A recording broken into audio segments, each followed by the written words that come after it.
Good morning children, welcome back. बच्चों, कल मैंने जो आपको वीडियो में आपको लिंग के बारे में आपको पढ़ाया था कि लिंग क्या किसे कहते हैं, लिंग कितने प्रकार के होते हैं, उनके बारे में मैंने आपको समझाया था। आई होप आपको समझ आया होगा कि लिंग किसे कहते हैं। वो एक परिभाषा मैंने आपको समझाई थी। शब्द के जिस रूप से उसके पुरुष या स्त्री जाति का होने का बोध होता है उसे लिंग कहते हैं। एंड लिंग के दो भेद होते हैं, पुल्लिंग एंड स्त्रीलिंग। ओके, अब पुल्लिंग किसे कहते हैं? जिस शब्द से पुरुष जाति का बोध होता है उसे पुल्लिंग कहते हैं, और जिस शब्द से स्त्री जाति का बोध होता है उसे स्त्रीलिंग कहते हैं। आज हम, और मैंने कुछ ऐसे वर्ड्स भी आपको, कुछ शब्द भी आपको समझाए थे जो पुल्लिंग से स्त्रीलिंग बनाना है या स्त्रीलिंग से पुल्लिंग बनाना है, उसमें काम आएंगे। तो आज मैं आपको कुछ मगर एक अलग एक इम्पोर्टेंट बात समझाना चाहती हूँ कि लिंग, तो आज देखो बच्चों, लिंग संबंधी कुछ विशेष बातें, मतलब लिंग बदलते समय हम लोगों को कुछ विशेष बातों का ध्यान रखना होता है, उन्हीं के बारे में ये थोड़ा सा आपको मैं समझाऊंगी। तो पुल्लिंग शब्दों के अंत में अधिकतर अ या आ आता है। जब पुल्लिंग शब्द होता है तो आप पहचान सकते हो कि उसके लास्ट में या अंत में ज्यादातर से अ या आ आता है। स्त्रीलिंग शब्दों के अंत में अधिकतर ई आता है। ओके बच्चों, जैसे रानी, पत्नी, ठीक है, बकरी, श्रीमती, इस तरह से।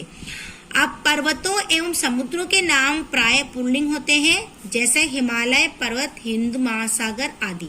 जो पर्वत होते हैं, पहाड़ पर्वत, और समुद्रों के नाम अधिकतर पुल्लिंग ही होते हैं। अगर ऐसा कुछ वर्ड आता है, हिमालय बोल रहा है तो आप उसको पुल्लिंग बोलेंगे, या हिंद महासागर बोल रहा है तो उसको अभी आप पुल्लिंग ही पहचानिए क्या है, तो आप बोलेंगे पुल्लिंग है। इसी तरह से सभी नदियां जो होती हैं वो स्त्रीलिंग होती है। ओके, जितनी भी नदियां हैं वो सब, उसको हम स्त्रीलिंग शब्द कहते हैं, जैसे गंगा, यमुना, कावेरी आदि। सभी भाषाओं के नाम स्त्रीलिंग होते हैं। जितनी भी भाषाएं हैं उनको भी हम स्त्रीलिंग बोलते हैं।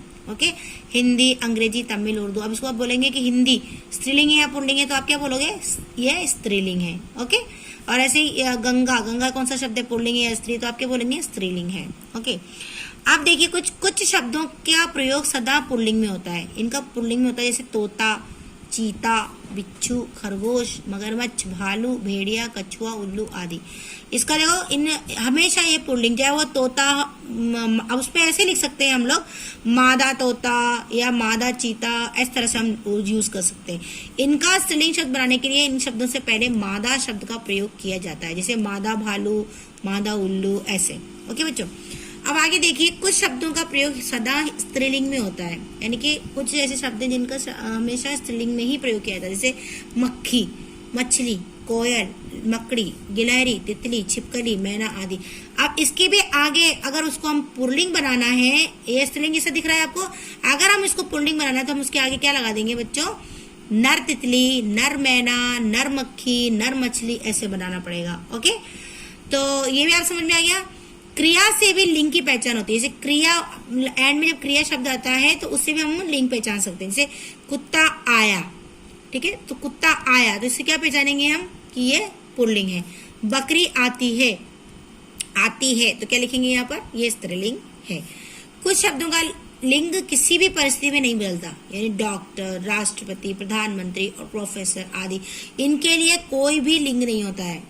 वो हम जो अगर औरत होती है तो भी हम डॉक्टर ही बोलेंगे, और आदमी होता है तब भी हम डॉक्टर ही बोलेंगे। राष्ट्रपति को भी हम लोग, चाहे आदमी हो या औरत हो, राष्ट्रपति बोलेंगे। उसी प्रधानमंत्री का भी, प्रोफेसर का भी, इनका कभी भी लिंग चेंज नहीं होता है। ओके बच्चों, तो ये कुछ इंपॉर्टेंट पॉइंट्स हैं आपको, जो कि लिंग लिंग बदलते टाइम पे या लिंग को पहचानते समय आपके काम आएंगे। तो इसको आप अच्छे से रीड कर लीजिएगा बच्चों कि किस तरह से पुल्लिंग बनता है, किस तरह से स्त्रीलिंग बनता है, तो आपकी काम आएगा ये कि ये जो इम्पोर्टेंट विशेष बातें हैं, तो ये आप लोग रीड कर लीजिए बच्चों। आपको समझ आया होगा, मैं ऐसा समझती हूँ।